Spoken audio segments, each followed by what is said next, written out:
Hello ವೀಕ್ಷಕರೇ, ನಮ್ಮ ರುಚಿ ನಮ್ಮ ಸ್ಟೈಲ್ ಅಡುಗೆ ಚಾನಲ್ಗೆ ಸ್ವಾಗತ. ಇವತ್ತು ನಾನು ಈಸಿಯಾಗಿ ಮನೆಯಲ್ಲೇ ಮ್ಯಾಂಗ್ಳೂರ್ ಸ್ಟೈಲಲ್ಲಿ ಚರ್ಮುರಿ ಮಾಡುವ ವಿಧಾನವನ್ನು ತಿಳಿಸಿಕೊಡ್ತೇನೆ. ಇದು ಹೇಗೆ ಮಾಡೋದು ಅಂತ ನೋಡೋಣ ಬನ್ನಿ.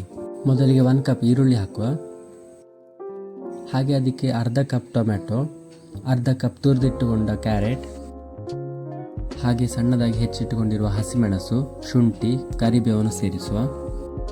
1 ಸ್ಪೂನ್ ತುರಿದಿಟ್ಟುಕೊಂಡಿರುವ ಮಾವಿನಕಾಯನ್ನು ಸೇರಿಸಿದ್ದೇನೆ. ಸ್ವಲ್ಪ ಜಾಸ್ತಿ ಹಾಕಿದರೂ ಏನು ತೊಂದರೆ ಇಲ್ಲ, ಒಳ್ಳೆಯದಾಗ್ತದೆ.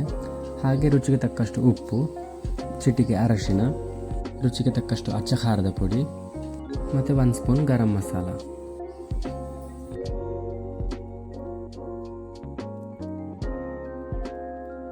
ಕೊನೆಗೆ 6 ರಿಂದ 7 ಸ್ಪೂನ್ನಷ್ಟು ಎಣ್ಣೆಯನ್ನು ಹಾಕಿ ಚೆನ್ನಾಗಿ ಮಿಕ್ಸ್ ಮಾಡಿಕೊಳ್ಳುವ.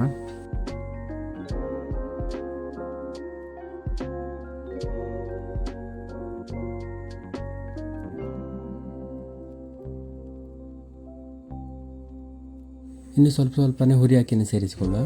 ನಿಮಗೆ ಎಷ್ಟು ಬೇಕೋ ಅಷ್ಟು ಸೇರಿಸಿಕೊಳ್ಬೋದು, ಮಸಾಲ ನೋಡಿ ಸೇರಿಸಿಕೊಂಡ್ರೆ ಆಯಿತು.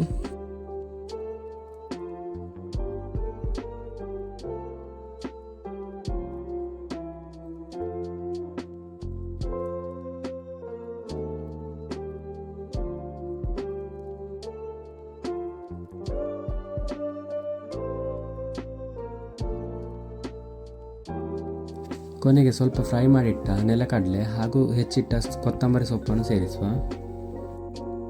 ಇನ್ನು ಒಮ್ಮೆ ಚೆನ್ನಾಗಿ ಮಿಕ್ಸ್ ಮಾಡಿದರೆ ಇದು ನಮ್ಮ ಊರಲ್ಲಿ ಜಾತ್ರೆಯಲ್ಲಿ ಸಿಗ್ತದಲ್ಲ ಚರ್ಮುರಿ ಅಂತ, ಅದೇ ಟೇಸ್ಟಲ್ಲಿ ಚೆನ್ನಾಗಿ ರೆಡಿ ಆಗ್ತದೆ. ಓಕೆ, ಇವಾಗ ಮಂಗಳೂರು ಸ್ಟೈಲ್ ಚರ್ಮುರಿ ರೆಡಿಯಾಗಿದೆ. ಈ ವಿಡಿಯೋ ನಿಮಗೆ ಇಷ್ಟ ಆದರೆ ಲೈಕ್ ಮಾಡಿ, ಶೇರ್ ಮಾಡಿ, ಹಾಗೆ ಸಬ್ಸ್ಕ್ರೈಬ್ ಮಾಡಿ. ನೆಕ್ಸ್ಟ್ ವಿಡಿಯೋದಲ್ಲಿ ಸಿಗ್ತೇನೆ ಫ್ರೆಂಡ್ಸ್. ಬಾಯ್ ಬಾಯ್.